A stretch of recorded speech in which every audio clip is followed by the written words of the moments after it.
Nissan Magnite starting price at 5.62 lakh only. For offers and test drive, visit the Orange Nissan Visakhapatnam.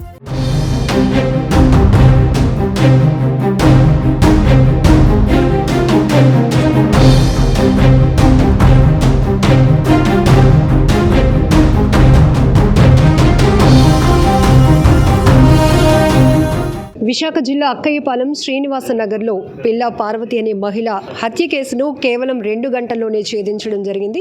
ఈ కేసుకు సంబంధించి technical evidence ఆధారంగా కేసును వేగవంతంగా దర్యాప్తు చేసి ముందుకు తీసుకువెళ్తే తెలిసిన వ్యక్తి 20 ఏళ్లుగా ఆమెతో పరిచయం ఉన్నటువంటి వ్యక్తి ఈ హత్యకు తెగబడటం అనేది ఇక్కడ చూస్తున్నాం. ఆర్థికపరమైన అంశాలే ఈ హత్యకు దారి తీశాయని కూడా DCP crime Latha Madhuri ma'am చెప్తున్నారు. కేసుకు సంబంధించి డీటెయిల్గా వివరాలు అడిగి తెలుసుకుందాం. మేడం, నిన్న క్లూస్ టీమ్తో సహా అక్కడికి మీరు చేరుకోవడం జరిగింది. సీసీ ఫుటేజ్ కూడా చాలాసేపు పరిశీలించారు. ఒక వ్యక్తి కదలికలు అనుమానం కలిగించాయి. సో ఎవరు ఆ వ్యక్తి, వాళ్ళకి వీళ్ళకి ఎట్లా సంబంధం? చెప్పినట్లు వాళ్ళకి బాగా పరిచితుడు.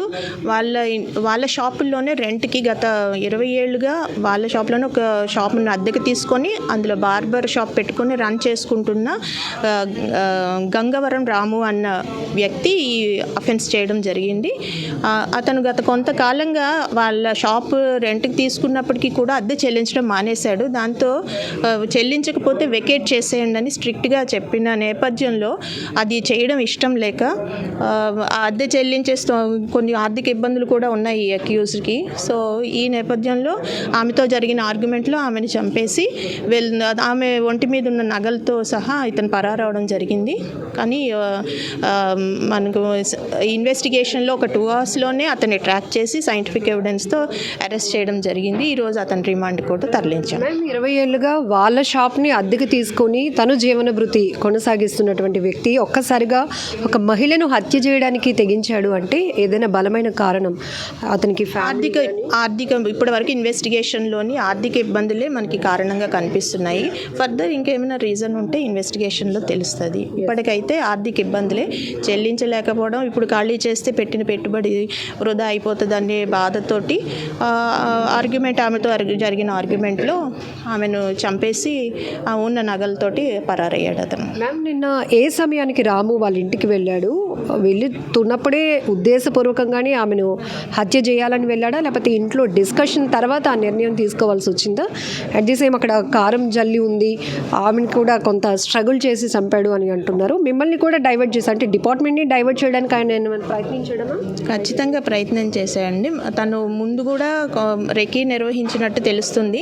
అలాగే 6:30 ప్రాంతంలోని అక్కడికి ఎంటర్ అయ్యి ఈమె ఒంటరిగా ఉన్న టైం చూసి ఆమెని ఇది ఆర్గ్యుమెంట్ కూడా జరిగింది. అతను చూడగానే అద్దె విషయమే ఆర్గ్యుమెంట్ జరిగింది. చంపేసి ఈ నగలతో వెళ్ళిపోవడం జరిగింది.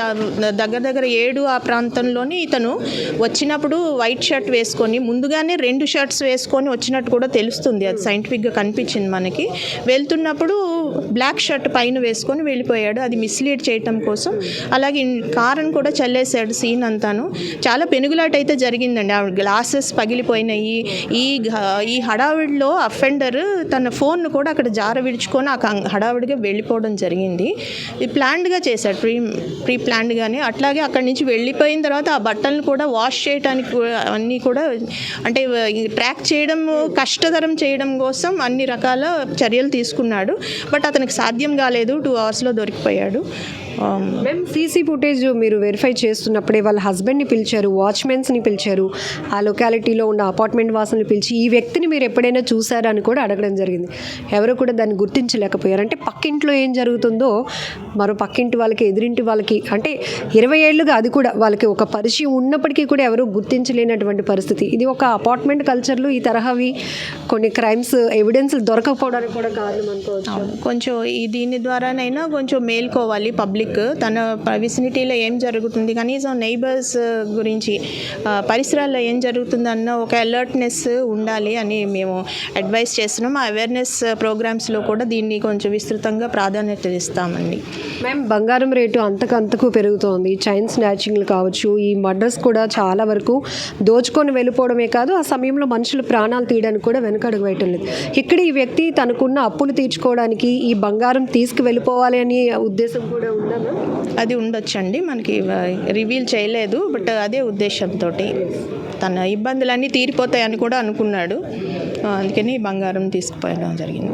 సో టెక్నికల్ ఎవిడెన్స్ ఆధారంగా చాలా ఛాలెంజ్గా ఉన్నటువంటి కేసులు కూడా మీరు గంటల వ్యవధిలోనే దాన్ని ఛేదిస్తున్నారు. బట్ విశాఖ నగరవాసులకి స్ట్రిక్ట్గా ఏమైనా రూల్ పాస్ చేయబోతున్నారా? ప్రతి అపార్ట్మెంట్స్కి కానీ వాణిజ్య సముదాయాలకి సీసీ కంపల్సరీగా ఫిక్స్ చేసుకోవాలి. అవునండి, మేము రీసెంట్గా ఒక సీసీ కెమెరాస్ ఆడిట్ కూడా నిర్వహించడం జరుగుతుంది. వైజాగ్ సిటీలో ప్రతి అపార్ట్మెంట్ని పోలీస్ టీమ్స్ విజిట్ చేయడము, అక్కడ సీసీ కెమెరాస్ లేకపోతే పెట్టించమండము, ఉన్నవి ఫంక్షనల్గా లేకపోతే వాటిని ఫంక్షనల్ చేయమని నోటీసులు ఇవ్వడము. ఇది ఒక ఆడిట్ 90% కంప్లీట్ అయ్యింది. ఇది కంప్లీట్ అయితే మటుకు అన్ని అపార్ట్మెంట్స్ దగ్గర సీసీ కెమెరాలు పెట్టించడం కంపల్సరీ అవుతుంది. అసోసియేషన్స్ రిక్వెస్ట్ చేస్తున్నాము. అపార్ట్మెంట్స్ అనే కాకుండా అలా వ్యాపార సముదాయాలు ఉంటాయి కదా, ఇవన్నీ బిజినెస్ ఎస్టాబ్లిష్మెంట్స్ అన్ని చోట్ల కూడా పెట్టాలని మేము విస్తృతంగా అవేర్నెస్ క్రియేట్ చేస్తున్నాం. అది పెట్టడం వల్ల ఎన్నో కేసెస్ డిటెక్ట్ చేయడం జరుగుతుంది. అది within no time detect చేయగలుగుతున్నామంటే మెయిన్ స్టే సీసీ కెమెరాస్ పెట్టించడం. అది పబ్లిక్కి చాలా యూస్ఫుల్. మేము అది అడ్వైస్ చేస్తున్నాం, ఇది పాటించమని మేము రిక్వెస్ట్ చేస్తున్నాం. మ్యామ్, ఈ పిఆర్కే హైట్స్లో అపార్ట్మెంట్లో ఎవరెవరు ఉంటున్నారు? అంటే ఈ టైంలో ఆమె ఒక్కరే ఉంటారు అనేది రాముకి బాగా టైమింగ్స్ తెలుసా మ్యామ్? తెలుసండి, ఖచ్చితంగా. ఫ్లాట్ నెంబర్ 103 ఆమె మధ్యాహ్నం పూట వాళ్ళ హస్బెండ్ షాప్కి వెళ్ళిపోతారు, ఆమె ఒంటరిగా ఉంటుందని అతనికి తెలుసు. ఎందుకంటే 20 years పైగా వాళ్ళకి టెనెంట్గా ఇతను ఉన్నాడు. మొత్తం అన్నీ తెలుసుకుని చేసింది, ప్రీమెడిటేటెడ్ ఇది. Thank you. సో మొత్తానికి పార్వతీ కేసును ఛేదించే విషయంలో టెక్నికల్ ఆధారంగా కేసును వేగవంతంగా దర్యాప్తు చేయగలిగాం. 2 గంటల్లోనే నేరస్తుని పట్టుకోగలిగామని డీసీపీ క్రైమ్ లతా మాధురి గారు చెప్తున్నారు. మరొక వైపు ప్రతి అపార్ట్మెంట్కి కానీ బిజినెస్ ఎస్టాబ్లిష్డ్ ఏరియాస్కి కానీ ఖచ్చితంగా నేరాలు పెరుగుతున్న క్రమంలోనే పోలీసులకు ప్రజలు కూడా సహకరించాలి. సీసీ కెమెరాస్ తప్పనిసరి చేస్తూ ప్రతి ఒక్కరికి ఇన్స్ట్రక్షన్స్ పాస్ చేయడం కూడా జరుగుతుందని చెప్తున్నారు. మరొక దురదృష్టకరమైన ఘటన ఏంటంటే, ఈ రకమైన హత్యలు జరిగినప్పుడు ఎవరినైనా నిందితుల్ని అనుమానించడం కావచ్చు, గుర్తించే విషయంలో ఎదుటి వాళ్ళు పక్క వాళ్ళు కూడా తెలుసుకోలేకపోతున్న పరిస్థితి ఉంది. అంటే దీనిపైన కూడా కొంత అందరికీ ఒక అవేర్నెస్ ఉండాలి అని కూడా చెప్తున్నారు. ఎందుకంటే అక్కయ్యపాలెం లాంటి ప్రాంతంలో ఒక మహిళను 6 గంటలు 5:30 ఆ ప్రాంతంలో హత్య చేసి ఎవరికీ తెలియకుండా ఒక వ్యక్తి అక్కడి నుంచి పరారైపోయాడు అంటే ఇది చాలా దురదృష్టకరమైన ఘటన అనే చెప్పొచ్చు. ఏది ఏమైనప్పటికీ కూడా ప్రతి ఒక్కరూ అలర్ట్గా ఉండాల్సిన అవసరం ఉంది.